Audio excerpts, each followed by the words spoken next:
What's up, Bills Mafia? I'm Fernando Schmude, that's your leading the charge. Long time no see. I've been away from the leading the charge in English for a couple of weeks, maybe 3 weeks. Today, the pleasure again of having Randy Hardman with me. Welcome, brother, to the How's it show. going? And I have a quick question for you, Randy. Have you heard of dengue fever?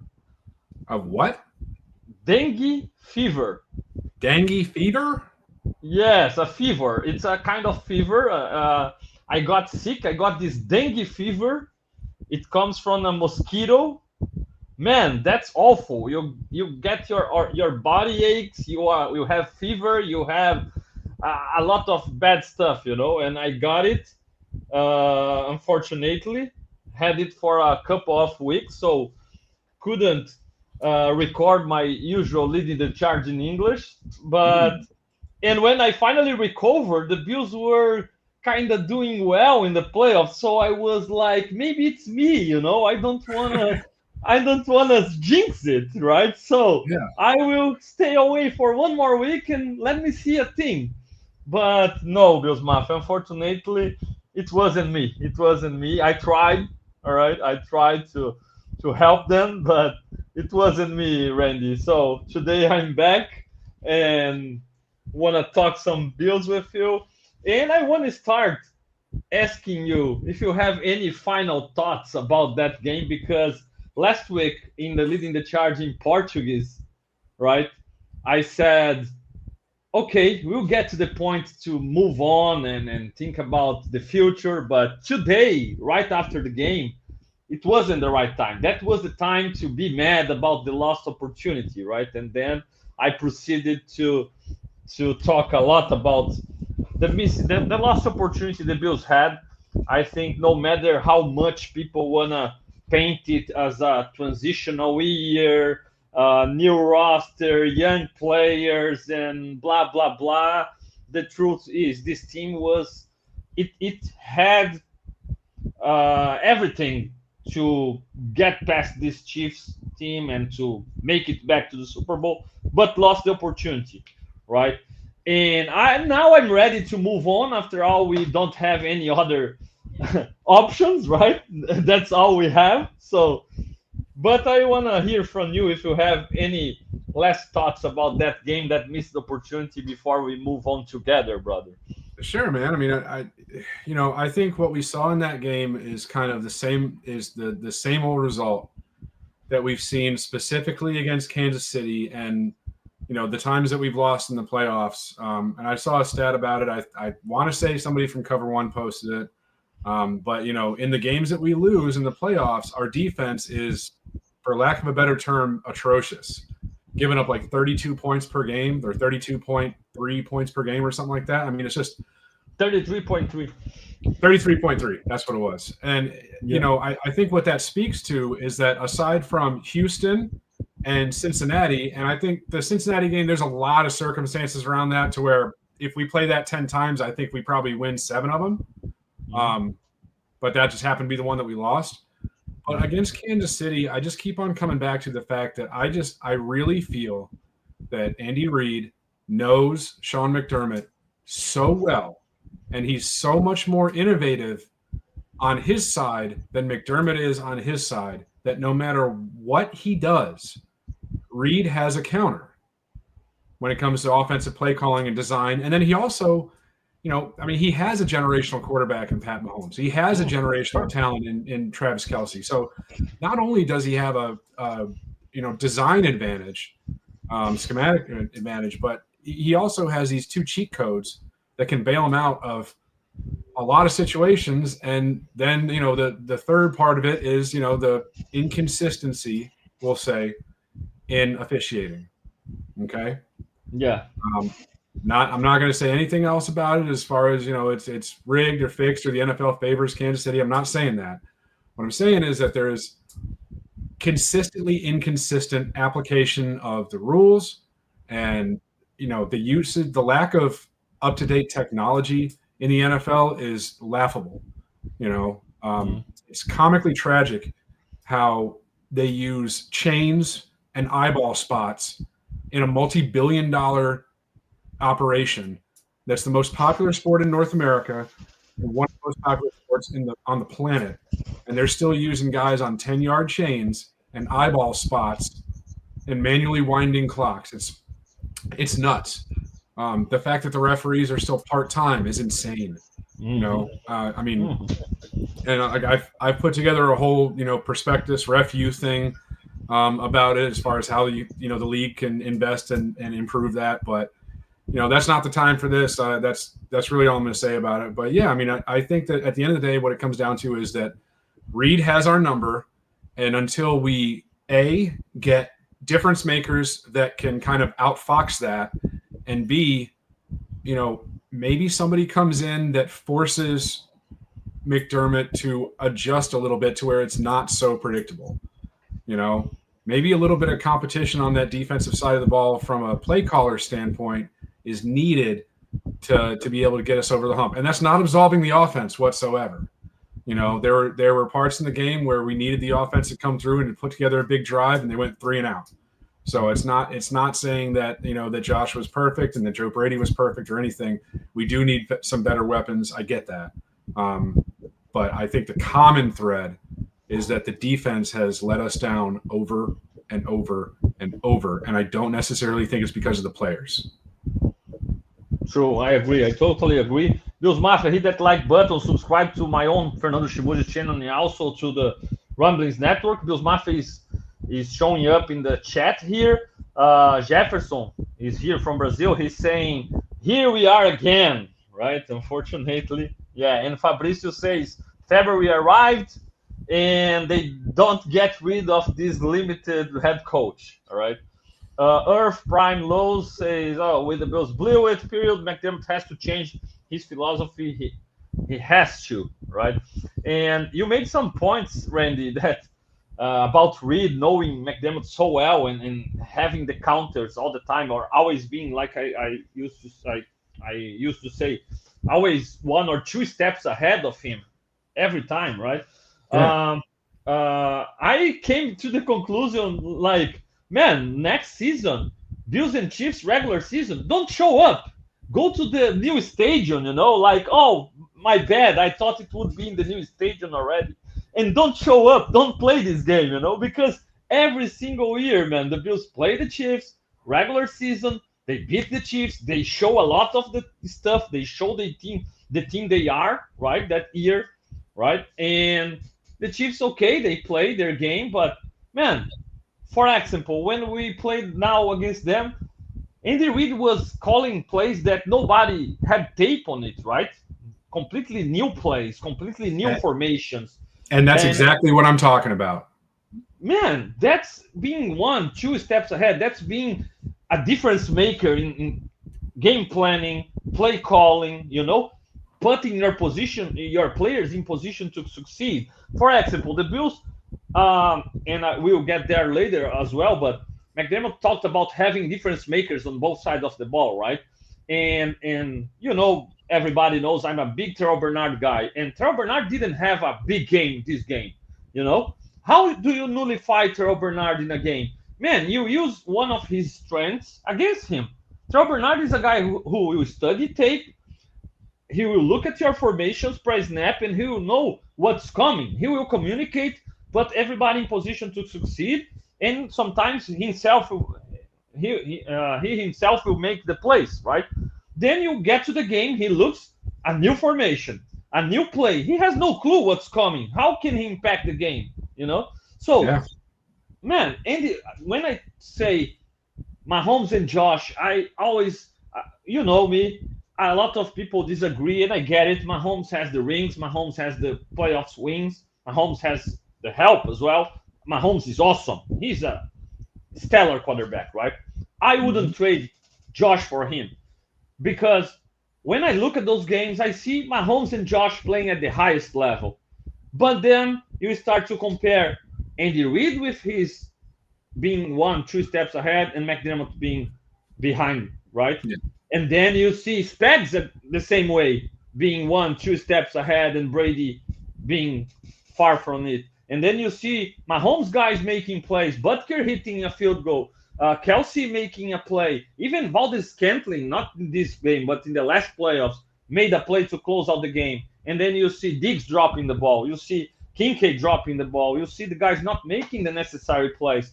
And then I'm like, man, I'm not saying Josh is perfect, right? Mahomes isn't perfect as well. He fumbled that ball. He could just handed it off. He hesitated, and then a fumble. So, but nobody will remember that because after all, his supporting cast, his coaching, his team, it's a team sport, right? And his team also helped him so he could make the awesome plays he makes and win those games. And Josh, unfortunately, he hasn't had that. Since that 13 seconds game, he hasn't had that, right? So it's so unfortunate, man. And I really, really feel bad for Josh, mostly, because I feel like he's the only one that can say, look, I'm not being that bad. I'm not being that worse than Mahomes. I'm actually playing at the same level, going toe to toe. But man, I'll they tell you. need to they need to be a little bit better, a little close that gap with Reed and his coaching staff. Yeah, and I'll tell you what scares me about the whole situation is that, Josh, the type of player Josh is, he's ultra competitive. He wants to win. And I believe that he loves playing in Buffalo. I believe he loves the city of Buffalo and the fans. But I think at a certain point, there may come a time, not saying it will, but there may come a time when he's closer to being up for an extension and he says,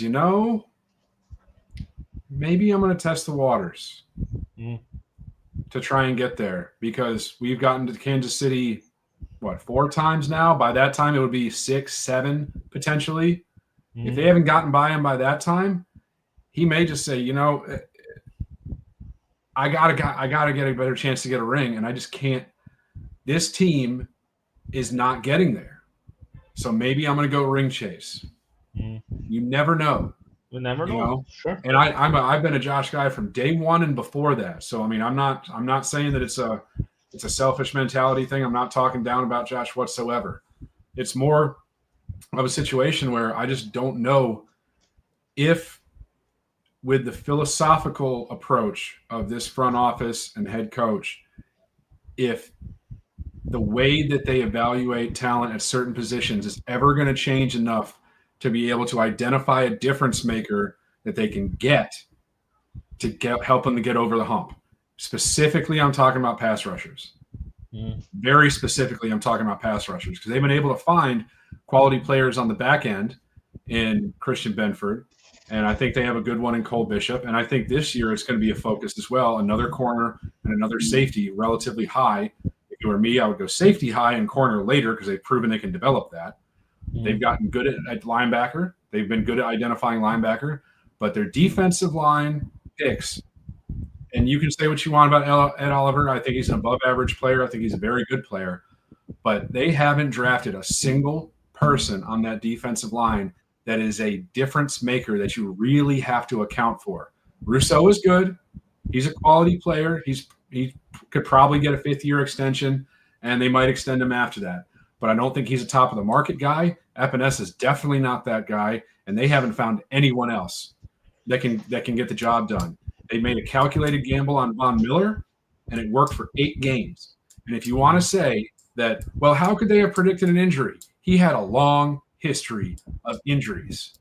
That's part of the evaluation. You took a gamble, and it started to look okay, but then it failed miserably. That's all part of it. You can't absolve them for having the best of intentions and having it not ultimately work out. That's not the way it works. Absolutely. And I understand that it seems kind of like hindsight to say, well, yeah, of course, after he gets injured, it looks like a bad move. That was part of the conversation when he was signed. It's not like it's coming out of nowhere. So they have to, as a front office and as a head coach, they absolutely have to identify a difference maker on the defensive line, probably 2, and get them, whether it's free agency, trade, or draft. They've got to get people in there that can affect the quarterback. I know that McDermott loves the back end. He loves the secondary, and I understand it. But, man, if they don't find ways to get more pressure and more sacks and generate more turnovers from that defensive line, we're going to be in the same boat next year and the year after and the year after. It's just that simple.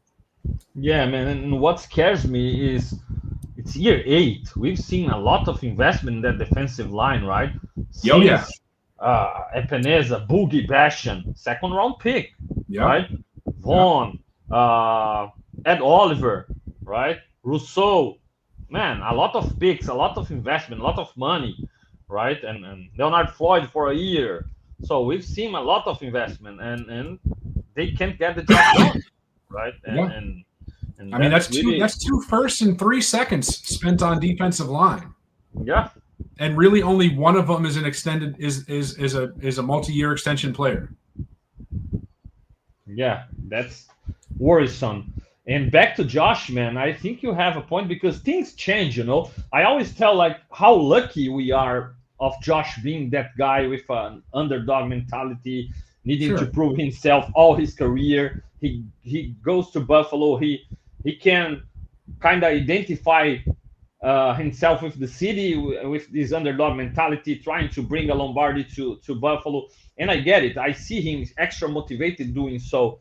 But the time passes and people talk on his ear, right? And man, things can change, right? Like McDermott, he's extremely lucky that Josh is supportive of him He's loyal. And yes, extremely. Yeah. But we even saw during the playoffs, it was a joke. It was a joke. But when McDermott was talking about we won ugly, it's not the most exciting way of winning, and Josh then claps and woohoo, oh, I love it, and poking fun at McDermott clearly, right? But I mean, look, the way I think about it is this: Peyton Manning ended his career on the Broncos, and Tom Brady ended his career on the Bucks. You know, nobody is guaranteed to stay in their first team forever, even the great ones. And no doubt about it, Josh is a great one. He's loyal to a fault, I think. You know, but all I'm saying is that there may come a day where he says, this isn't a money decision. This doesn't have to do with anything else other than I have lost faith in this front office to give me the pieces that's going to get us over the hump to win a Super Bowl. Because he leaves it all out there every time. And time after time after time, that defense has let him down when it matters the most. How does he affect that? You know? Yeah, and unless you're asking him to be Superman and put up 40 plus every time, you know? Yeah, and even the way the Bills want to play, they kind of don't allow him to be this guy, because if you go back in time, like with Dable, that offense wasn't perfect, right? And no, but I don't think it wasn't perfect because of the mentality or the way they want to play, and more due to lack of a good offensive line that could take advantage of light boxes and run the ball in favorite situations. Better running back play. I liked Modor, right? But he's no James Cook, or today's version of James Cook. Far from that, right? No. So if you take that team, that mentality, that way of playing, and with giving Josh weapons, he had Diggs, he had Cole Beasley in the slot, right? Proven guys, separating, moving the chains. He had Gabe Davis as the number. Never loved Gabe Davis as the number 2, but as a number 3, number 4, stretching the field and nice. Okay, you had Emmanuel Sanders, so you had weapons for Josh. You had a strong aerial attack, right? And then you have the run game taking advantage of this powerful aerial attack. You had a juggernaut of an offense under Dable, in my opinion, and I think that should be the way the Bills should want to play offense, using Josh as their plan A and not as their plan B. When the run game doesn't work, when nothing else is working, then go Josh, put the cape and save us, Superman, you know? But McDermott always wanted the balanced offense, and then the Bills started to transition more to a run first, and okay, they had a great year. They put the points on the board, you know, But I just feel like when we need, for example, people are saying now, oh, we got the ball with 3:33 left, three timeouts, and the passing offense wasn't good. Why it wasn't good? Maybe because they never invested heavily being a great passing offense. They were too worried about running the ball, pounding the rock, extra offensive linemen, you know. And then you don't have Josh with the necessary weapons. Don't have Josh throwing the ball that much all year long. You don't have the schemes. You don't have the separation to be a consistently uh, powerful offense throwing the ball, you know. And then when you need it, we saw in the 13 seconds game, we needed it, and Josh got the job done twice inside the 2 minutes, right? Yep. And this game, we needed it. Yeah, the defense was awful and a lot of stuff, but we still had that opportunity, and unfortunately, it didn't work out. So man, I even think maybe Diggs and Josh's problems were due to Diggs maybe not believing that much anymore in McDermott. We saw Diggs and McDermott didn't have the greatest relationship lately with their interviews and the way they couldn't be on the same page. And maybe, just like you said, Diggs started to realize Josh was loyal to a fault to those guys instead of being more like we know Dable and Coach McDermott aren't in the same page as well. Don't so those differences, I think, you know, they kind of I don't know if at some point people can or even Josh himself can realize like you know what maybe Diggs had a point, you know what maybe Diggs had a point, or somebody in his ear talking to him, his dad, his agent, his girlfriend, you know, I don't know, but maybe he can see a different situation where he's like you know what I need to leave this situation because Buffalo will be forever loyal to McDermott because before him they were awful, so they gotta have him forever now. You know? Yeah, I mean, when it comes to weapons, I think they've, in to a lesser extent, it's been kind of like with the defensive line where they've made investments, for weapons, but some of the ones that we're counting on just really haven't panned out. The Curtis Samuel signing, for example, recently is one of them. James Cook has developed into a very, very, very high quality player. Kincaid didn't quite live up to expectations this year, dealing with some injuries and all that. So you have that. And I'm a big Dawson Knox fan. I think he does a great job, but he was kind of left out of the offense this year for the most part and just became mainly a blocking secondary tight end. And of course, there's scrutiny on the contract because the production went down, but that's not really a fault of his that they drafted a tight end in the first round. Khalil Shakir has been great, but I think that they really need that element of what they were hoping that Curtis Samuel would bring, but better. They really need like a Jamar Chase type of guy. They need a Diggs without the diva mentality attitude again. To really round out that group. I think Coleman can be a very above average complementary piece, but I don't think he's a one. It's part of the reason why I was big on Leggett over Coleman, because he had the upper end physical skill to be a true number one with development versus Coleman, where I think that is a limitation in his game to where, yeah, he can big boy people at the catch point and all that.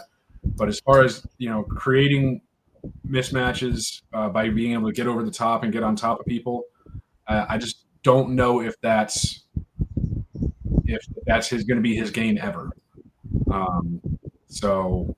They got to find that guy. They got to find that guy to round out the group. I think if you find that piece, and Cooper wasn't that piece, and I'm open to a short extension for him at a decent dollar amount to see if he can be that guy for a year or two while you really hunt down the true one coming in after that. But I think that with Shakir and with Coleman going into year two could be a really solid group if Kincaid can pick it up. And then you have James Cook and Ty Johnson and Ray Davis, who is a wonderful little surprise, for where he was drafted. Being from Kentucky, I'm familiar with Ray Davis, and I was thrilled with that pick, and I thought he did a good job in year one. So there are pieces there, but we're missing a big difference maker to set up everything else. Yeah, man, and I still have. I'm still. I won't say I have confidence, but I'm still intrigued by Cooper. Because I feel like he wasn't used enough, and maybe okay, they talked about how difficult it is to join the team midway through the season. The games continue to happen, and then he got that wrist problem. But I feel like every time Josh needed a big play from Cooper, Cooper delivered like twice against the Chiefs in the regular season, right? Yeah. They needed that guy to beat man coverage against cover zero, and he could throw it to Cooper. And he's kind of that guy, kind of at this point of his career, that guy that I remember Buddy Nix talking about, or even Doug Whaley, the guy who's open even when he's covered, because when he had a guy all over him, he was able to make some catches against the Jets again, right? And I feel like he can still, just like you said, for a short stint, he can still be a guy who can produce as a number one, who can draw some attention as a number one. Even in the past, Kincaid dropped in the last play of the game offensively for the Bills. If you see the combo of routes, the Cooper crosser, who was shorter, drew two guys' attention, and Kincaid got open over the top, right? So he's still a guy who people is worried about, and he's still a guy who can make some plays. So with an entire offseason working with Josh, no more the excuse of he just arrived, he doesn't know the playbook, he wasn't here in during the playbook install and things like that. I feel like he can still be a productive piece for Josh, especially in the way this offense has been built with this everybody eats mentality, thinking about Kincaid taking a step ahead. He needs to take a step ahead and become a more of a difference maker from the tight end spot. He was drafted for that, after all, right? And then Coleman in the second year, we know Shakir can produce. Maybe Mac Hollins is back, and he's that guy who can be fill in sometimes. And I feel like Cooper can still deliver. Ideally, I think what you want is you want Coleman to become Mac Hollins plus what he brought. Like, you want Coleman's production to equal what he and Mac Hollins did. Like, and Mac Hollins, great personality. He was a great player for us this year. But the idea to give him like a mid high level extension dollars. He got to be extremely cheap. He got to be it's got to be cheap. You want your young guy to end up doing what Mac Hollins did for us. Period. And then find somebody else, this year to end up to kind of take that heir apparent role as the guy. So you have a 1-2 with Coleman and question mark, and then you have a excellent slot receiver in Shakir that can bust open a game. If people think about that, if your number one is a real number one, like if you had Prime Diggs when he was here, and he was great before whatever happened to where he started seemingly caring a little bit more about stats than being a team guy and winning, and I'm not saying that he didn't care about winning, because he clearly did. He's super competitive. And I always liked Stephon Diggs coming out of Maryland and when he was in Minnesota and everything. So I'm not saying that, he's a bad player by any means. But at a certain point, something changed for him in Minnesota to where he wanted to be a bigger part, and he was okay with being disruptive to make that known. It was the same thing in Buffalo. He was great when he was a big part, but then when his role was a little bit diminished, he started making a lot more noise, even if it was behind the scenes, that causes disruption, and now he's gone. It's a pattern with him, and it doesn't diminish the type of player he is, but it's a mentality thing. So if you can find a guy with that level of talent, just without the back end problem, then you have a really nice group combined with your two tight ends, Josh, the running backs. It's a solid offense. The offensive line is fantastic. Spencer Brown's becoming a premier right tackle. You have a great group. And then hopefully Brady can find a way to get them all involved to where they can be a little bit less predictable, Oh, now, I totally I wanted agree. to address Sam in the comments here because he has a couple things that he's saying. Sure.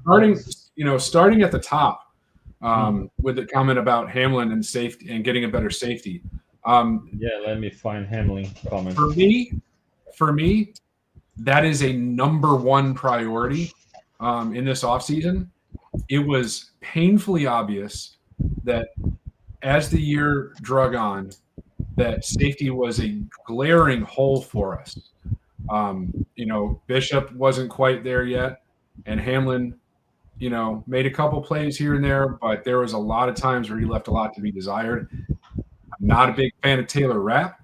I would like to see Bishop kind of supplant him going into next year and make him more of a third safety rotational type backup. Of course, my guy, Nick Emanori from South Carolina, 6'3", runs about a 4.38 40. Coming in as a center fielding ball hawk safety would be an excellent fit in this defense, and we'll get to see him in the pre-draft workup and everything. But there are a lot of safety prospects out there that could be excellent fits with this Babbage McDermott defense. So I'm excited for the draft process this year to see where it all shakes out. We might have to move up for a guy like Emanori. I doubt that he falls to where we're going to be in the first round, and I seriously don't think he's going to fall in the second. But you never know. Crazy things could happen. Yeah, There are some defensive line prospects that they could value. We know that they value defensive line highly in the draft, so there's going to be competition there. And of course, cornerback, as always, the McDermott favorite corner is a big need. You got Rasul Douglas coming up on an extension. Kyrie Elam's been an absolute bust. If anyone wants to argue that, I welcome it because he's been awful. He's been awful. And I know that everyone tried to talk themselves into it, saying, oh, look at how athletic he's fast, man corner, blah, blah, blah. Whatever. Okay? He fucking sucks, right? He wasn't a first round. I tried to believe, I tried to believe, but I think it's got to a point. It got to a point. We all put on rose-colored glasses, We all do. It got to a point when you put the guy in the game, like lining up 10 yards from the line of scrimmage, like give the cushion, don't get beat over the top. Like they have no confidence in Elon. Elon has no confidence in himself anymore, and it's clear they gotta separate. And if he's gonna be something or anything near the level of a first round pick, it won't be in Buffalo. It's pretty clear, right? Yeah, so. And everyone was quick to point to John Butler, and be like, well, the coach had it out for him. He'll be fine this year. He's going to be great this year because now that the coach that hates him is gone. No, he was worse. He was worse. So I guess the coach that hated him was motivating him to be better because when that guy leaves, all of a sudden, not only can he not cover anybody in man or anything else, but when he does happen to get on somebody, he holds them and gets flagged. Yeah. I mean, the guy it's an abject failure of a pick, and that falls on Bean and the evaluation that they had going into it. And that's what I mean when they said they've got to get better in some of their evaluations of these picks. Why was Elam the shelf? Like, why was he at the cliff of the first round corners in that draft? He should have been below the cliff. He should have been the next tier of guys. And if he's in the next tier of guys, then you don't fucking trade up for him and take him in the first. You have to pivot your plan. You have to. You can't do that again. That's what scares me with McDermott in coaching against Reed, as I said before. And with Brandon Bean in drafts, it hasn't been different because it's always the Chiefs jumping ahead of him, trading with him. I don't know. But they are always getting the better end of those deals, like they traded ahead of him, got McDuffie, and then the Bills, they don't have a plan B. They didn't have a plan B, or the plan B sucked, like it was Elon, right? But they didn't have a plan B in the draft. They don't have a plan B when they stop you on a touch push fourth down. You don't have a plan B at anything. When Mahomes shreds your defense in cover one man and you have no other option, like you never have another option. It's crazy, in my opinion, Yeah. And then I can sound like the biggest McDermott and Bean hater in the world. I'm not a hater. I love a lot of stuff that McDermott did and does. I love the locker room atmosphere. I love the process. I love the way Bean talks to everybody. I love how they gel together, with the players. I love everything. I trust McDermott 100% in regular season. That's why I'm always higher than other people when they say, "Oh, this year the Bills won't beat the Jets or the Dolphins or won't make the playoffs," and I'm like, man, the Bills will make the playoffs again. They are the Right. same Bills. Yeah. I love they work for regular season, but the point is it isn't winning regular season. The point is winning the Super Bowl, right?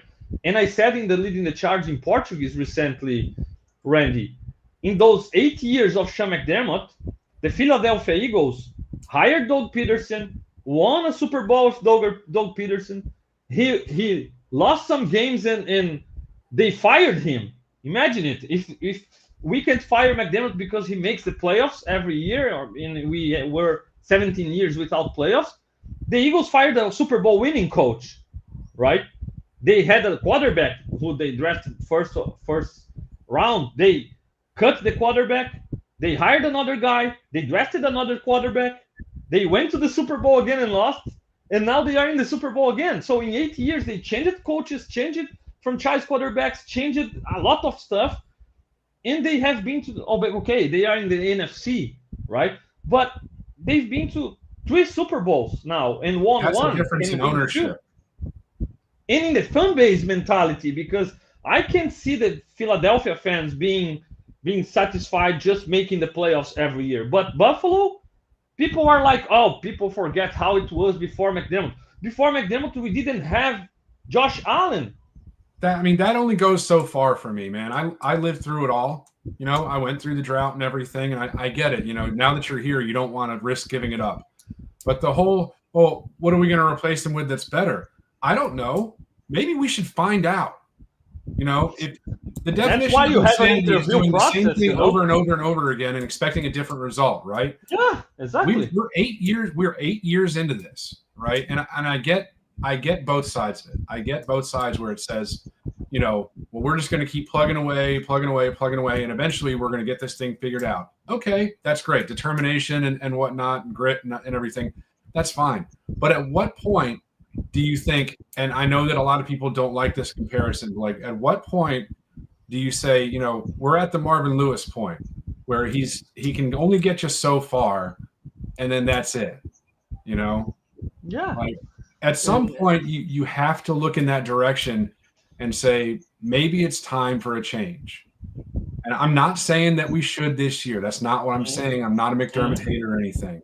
But you have to look at all angles. You have to look at, when you've come up short this many times, you got to look at every single angle on that team and say, where is the stress point? Where's the problem? Where are we weak? And yeah, the situation in Kansas City is not changing. That's the thing. Yeah. You've got a head coach that isn't going anywhere. You've got a quarterback that isn't going anywhere. And with those two there, you have got to be able to find a different way forward, period. Man, I get, I'm with you. I'm not saying it's got to be this off-season, right? And actually, I think it was the first year of the second McDermott team in Buffalo, right? With the changes he made, moved on from several veterans. Now the team is younger, new leaders have emerged. I get it. I think this next season will be the second year of this new McDermott Bills. So I get it. Maybe that's not the best time to do that. And I know it would be bold. What I'm saying, like Philadelphia, they were bold. They fired a Super Bowl winning coach, Yeah. and they found another guy that could get the job done. So why wouldn't Buffalo? Because before McDermott, they were 17 years without playoffs, so they will never find another coach. I can't buy it, and I will tell more. Man, if I'm an Pegula assessor, right? And we know how Pegula loved Rex Ryan when he hired Rex Ryan, right? If I'm a Pegula assessor and he looks at me and says, you know what, Fernando, I will hire Spags because even if it doesn't work out, at least I'm taking away their defensive coordinator. Okay, it's not Andy Reid, it's not Mahomes, but it's a big part of what they do. I'm taking away the defensive coordinator. Maybe he will bring somebody from there to be his offensive coordinator. I don't know. He's being a winner. He's being part of this team that has been 7 consecutive AFC championships, right? And bare minimum, I'm taking away their defensive coordinator, and I'm hiring a head coach that has been there with them, and he will be able. Oh, it's making a move just to beat the Chiefs. Not Well, here's an necessarily. We idea. know Spags has been a great Yeah. defensive mind, right? So I'm Here's not saying he will be the answer, but who yeah. knows? Sometimes you gotta be bold, you Well, know. here's a thought, and it's not one that I hear a lot of people talking about. But instead of another defensive coach, what if you were just to promote Joe Brady after this year? Yeah, You know, that's been my what I mean, mentality before this Spags idea, you do know. you think that Bobby Babich might have a little bit more free reign if the guy who basically dictates the defense from the top down is gone, and Babich has the opportunity to maybe implement some things that he might want to push for, but he knows that he can't because ultimately McDermott is the guy pulling the strings on, as the head coach. I Same mean, even it's with Brady on the offensive side of the ball. sure. It's something to consider, though. I mean, if let's say that you do that. Let's say that you elevate Brady. You decide we got to move on from McDermott. It's not happening. So we elevate Brady. They bring in, they promote the quarterbacks coach like whoever, and now Brady's the head coach. We have an OC that kind of gets a continuation, but now Babich is freed up to do some things that maybe he wasn't allowed to do before. Maybe that's an option that helps get us over the hump. Yeah, sure. Or maybe Babich is in line with McDermott, so they dump him and they bring in somebody else. I mean, I don't have all the answers. I'm just looking at all the different permutations, possibilities that you could do that might get us there.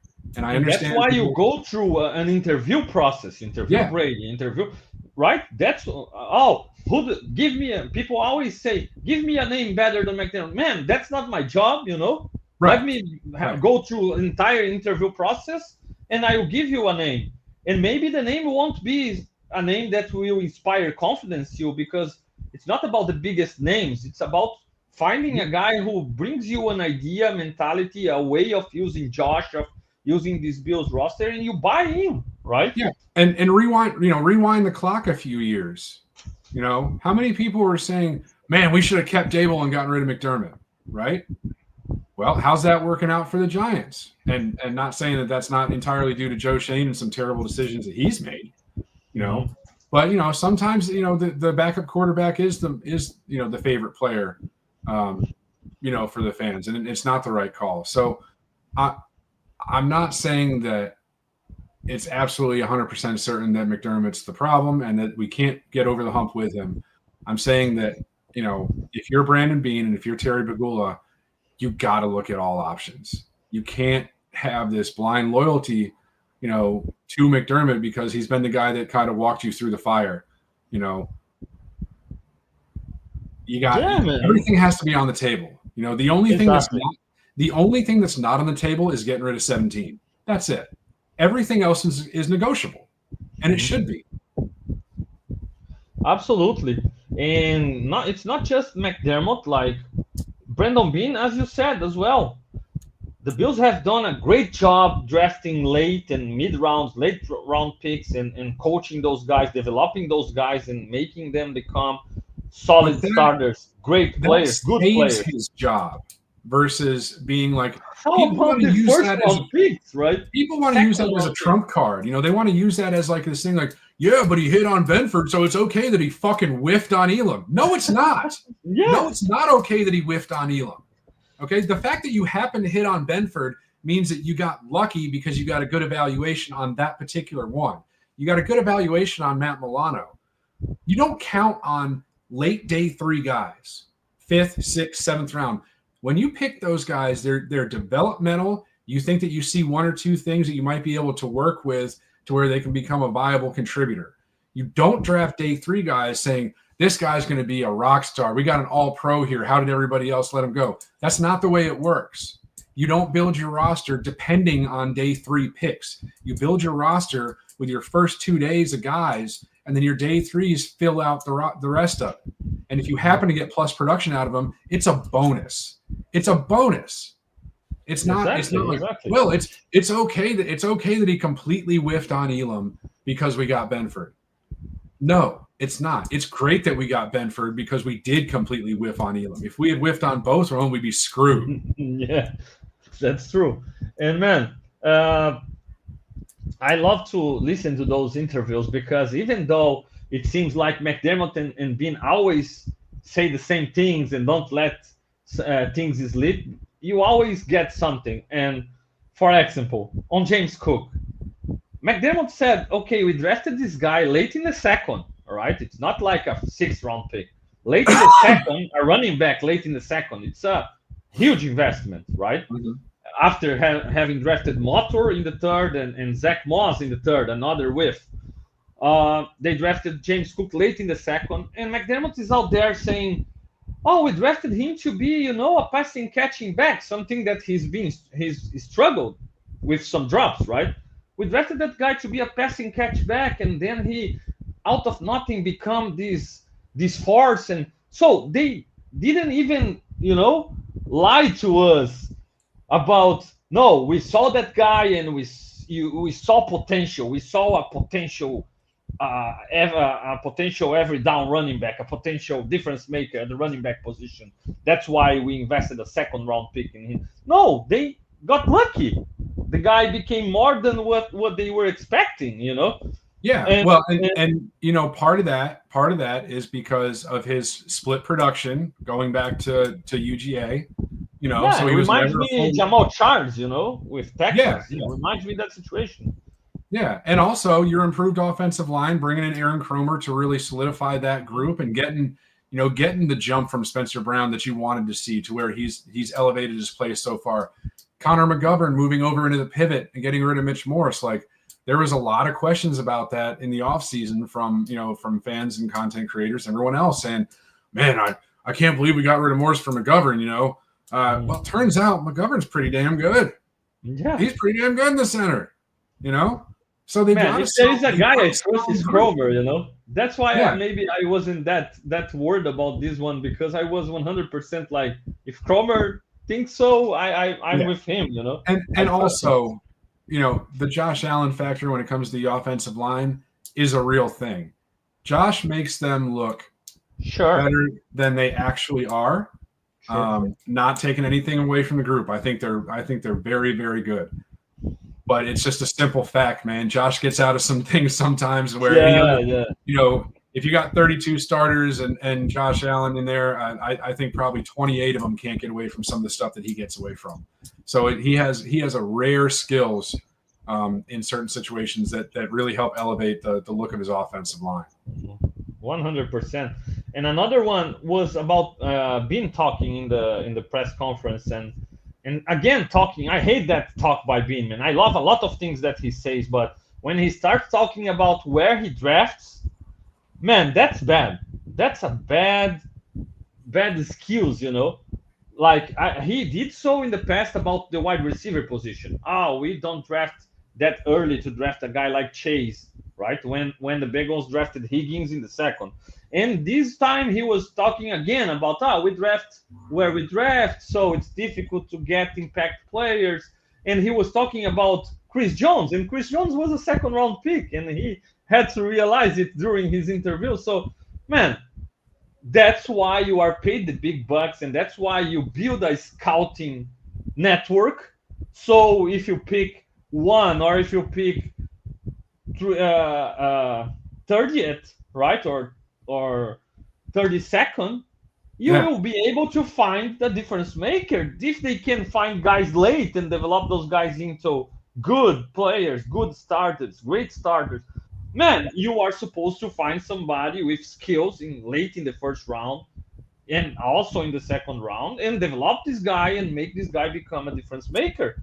There are no skills for that, right, Randy? In my opinion. Yeah, I mean, complaining about, you got to keep in mind we're drafting at 30 every year. Okay, what are you saying that because we're good that you can't find quality players? Is that you can only find quality players in the top of the draft? Is that the type of GM you are? I mean, that's not exactly the flex he thinks it is. Yeah. It's his job. It's his fucking job to find players everywhere. And you've got multiple picks. You've got you've got a couple seconds, and you've got a couple fourths in there that you can move things around. Look, if it takes moving up from 30 to the high 20s or even into the low teens to get a guy, that you think is going to be a difference maker, do it. Yeah. Do it. Look, the outrage from the fans is not going to cost you your job if you end up hitting on a big time player. We need to stop looking at draft picks as these untouchable commodities, and start looking at them as these chess pieces that you have to move around to be able to get the best possible players, And I think Bean does that to an extent, but he also has a little bit of the covetous part where he just doesn't want to give up too many, to be able to make the big move. And I know that he's made trades, so I'm not saying that he's tight with picks or anything. It's just the way that he moves around a little bit is, I think it's a little bit conservative sometimes. And then he has allowed Kansas City to jump him for some really good players. Now, who knows if they would have been that good in Buffalo? Who knows if Worthy would have had a decent role in Buffalo? Who knows if McDuffie had been the same player? I mean, McDuffie probably figured he would be, but I'm not saying that that Kansas City, that the guys that Buffalo passed on would have been grand slam hits in Buffalo. I'm not saying that, but there is something to consider when it comes to who they evaluate. Let's take the last first round from last draft, right? He was in a position to draft Worthy. You know how I feel about Worthy. I know how you feel about Worthy, and I won't be here talking. Oh, see, Worthy is better than Coleman. There is a lot to happen still. Maybe at the end, Coleman will be the better player. We never know.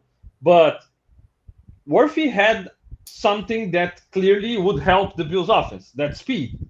The bare least, that's a guy who can be drafted and you slot him in a situation where he can play this Curtis Samuel role, who was expected to do more, but then get bunged up, maybe because of that toe injury. He never was able to become the guy they expected. You have Worthy able to fill in that role, running crossers, running zigs, and getting some screen touches, and maybe, who knows, going deep and Josh hitting him with a bomb.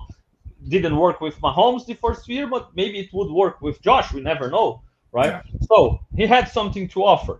They didn't want this. They preferred, it's a bad spot, we draft, and then you trade down. Yeah. And draft even later, right? Well, and another name, the guy from the Jaguars. Yeah. Guy from the Jaguars. Yeah.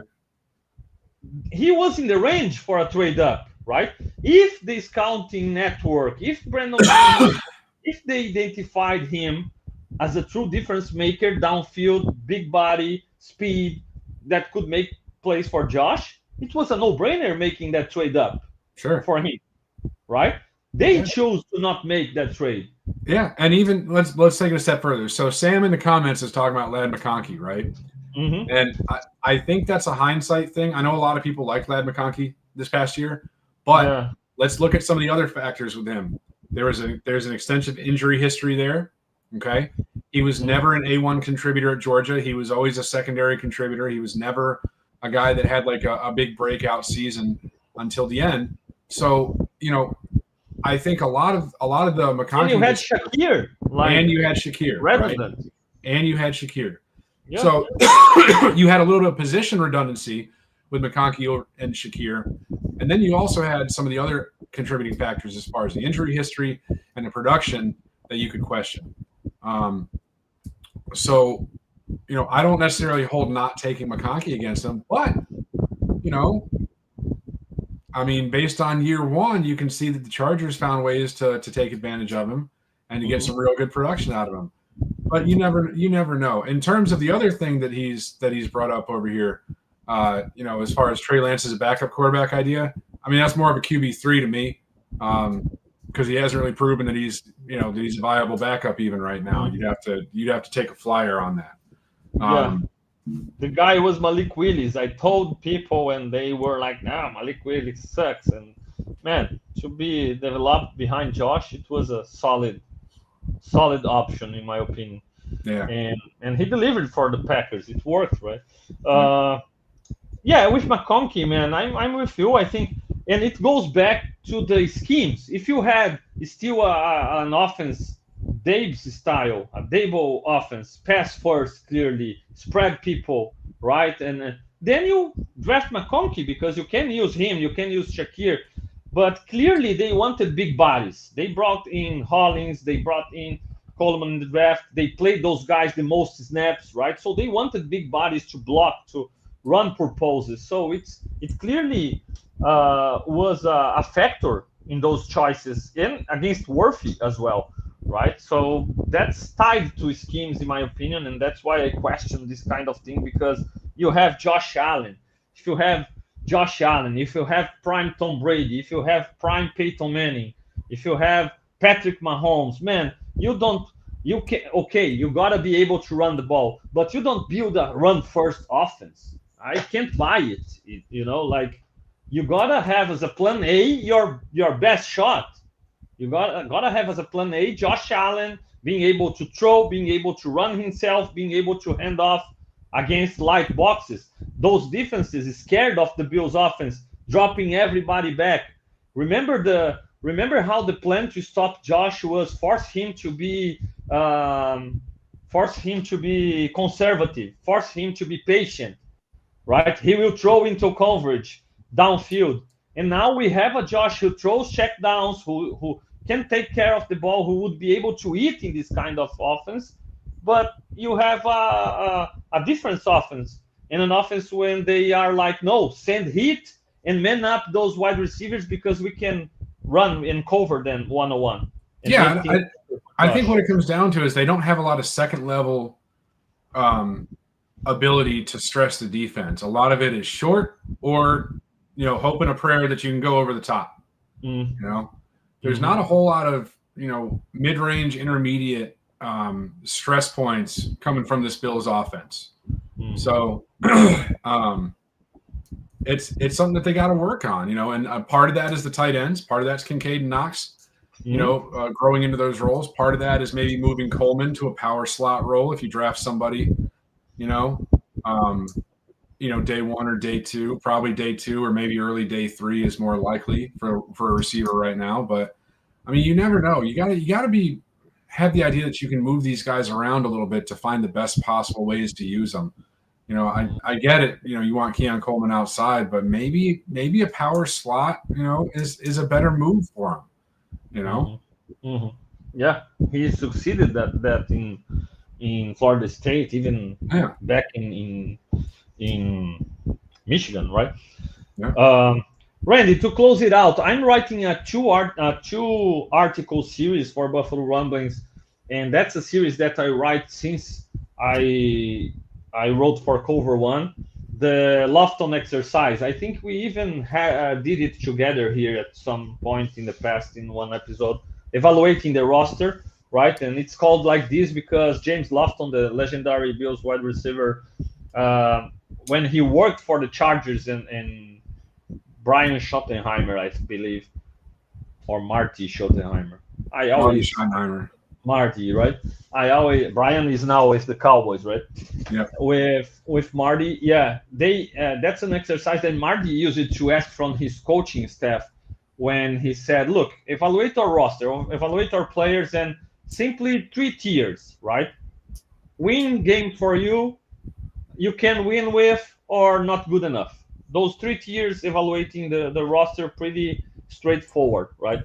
And looking at the Bills offense right now, right? Not talking about offensive line because I believe like okay, Dion Dawkins maybe would be a guy like can win games for you, or now Spencer Brown as well. But the offensive line is play as a unit, and the Bills offensive line maybe you could put and can win games for you as a group, right? But looking at the skill position guys, other than Josh Allen, now James Cook may be emerging at this win games for you, but we're talking about the guy who I feel like the entire Bills roster, Randy, when you other than Josh, the guys that you can put in the win games for you always have an asterisk next to them, Like, okay, James Cook is emerging as a guy who can win games for you. Okay, but asterisk. He he had his struggles with drops in the past, and he isn't your 2 minute drill, your passing, catching back, your your third down back. He isn't this guy yet. He could be the total package, and then it would be like, yes, he can win games for you. But since he's not this guy, he wasn't even in the drive to win the game against the Chiefs. Yeah. And other than that, then you have the pass catching group. Shakir is almost there, but not there yet, in my opinion. Amari Cooper was this guy in the past, but not as a Bill yet. So in the offense, can you see another guy? Kincaid was supposed to be a mismatch like this, but he's not yet, clearly, right? So it's difficult to win when you have one guy. Josh Allen can win games for you, and then guys that you look at, I can win with. I can win with. And the Bills have been pretty good at getting guys that you can win with, but not guys that can win games for you. Sure. A lot of A's, but not many A pluses, right? A lot of B pluses, a lot of A minuses. But when it comes to the A plus, A1 type players on offense, you got one. You got one. Yeah. And on defense. Yeah, and even on defense, you've got Milano. Always asterisk, Greg Rousseau. Yeah. Asterisk. Like, great against the run. Sometimes dominant, but sometimes and then disappears. Asterisk. Ed Oliver. Some games disrupting and then disappears. Asterisk. Christian Bainford has become a great cornerback, but every big game he's hurt. And availability is the biggest ability, people tend to say, right? That's right. Availability is the biggest ability. Yeah, so you always have asterisks next to those guys who might be able to win games for you. The Bills don't have enough of those, Yeah. And that's on misfiring first round picks, not making the moves, like you said, maybe not wanting to pay too much, but see, when we made the move for Diggs, it paid out, right? Didn't end well, but it paid out for a stretch, right? And that's been the difficult thing with these Bills, and that's where I will be looking at Brandon Beane this entire offseason with free agency draft. Gotta get those guys that can win games for you, And the interview, it doesn't inspires confidence in me, because it's like, we don't have much money, we pick late. I don't like this kind of approach, man. You gotta own it. You gotta do something. It's kind of like self-deprecating humor. You talk yourself down, to lower the expectation. Yeah. And I mean, I get it in one sense, but on the other hand, it falls on deaf ears for me, man. You can't use that. If you're saying that maybe we should suck for a year or two so we can get an elite player, I'm not buying that. I'm not signing up for a 4-12 or 4-13 season just so you can get an elite piece. No, you figure out a way to get them and still win. Yeah, that's it, man. Bills Mafia, I really appreciate your taking the time to join us today. Hit that like button, subscribe, support Rumblings Network. People in the chat, Sam, thank you so much. Go Bills. And saw everybody who talked here and sent a message. I really appreciate it. Randy, thank you so much for joining me today. Good to be back talking about the Bills in English as well. And hopefully this offseason, Brandon Beane is simply letting our expectations down, but he can be, truthfully, the big baller Beane that a lot of people talk about. I want to see this guy bringing on some difference makers, man. They got to find a way to help Josh, because it's been, man, how sad it's been, man. Clock is ticking. Yeah, absolutely. Thank you, man. Thank you for joining me. No problem, man. Appreciate you having me on. Absolutely. Doors always wide open for you. Bills Mafia, thank you so much. I'll be back with the Leading the Charge show in Portuguese tomorrow. And so that's it. See you around. Go Bills. Go Bills.